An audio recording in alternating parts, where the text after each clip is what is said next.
ডাল আর আলু সিদ্ধ আমার খুব পছন্দের খাবার। শরীর যেহেতু খুব একটা ভালো নেই, তার জন্য আজকের লাঞ্চে অফিসে ভাত, ডাল আর আলু সিদ্ধ নিয়ে এসেছিলাম।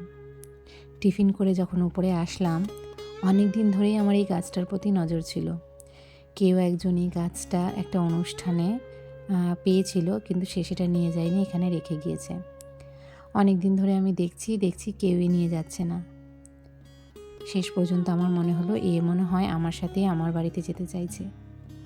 আমি অফিসের মিটিং রুম থেকে নিচে নিয়ে আসলাম আমার টেবিলে। দেখলাম গাছের গোড়াটা একেবারে শুকনো খটখটে হয়ে রয়েছে। কেউ জল পর্যন্ত দেয়নি গাছটাতে।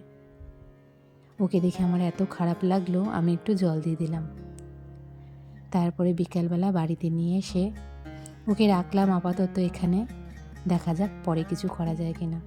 টাটা, দেখা হবে পরের ভিডিওতে।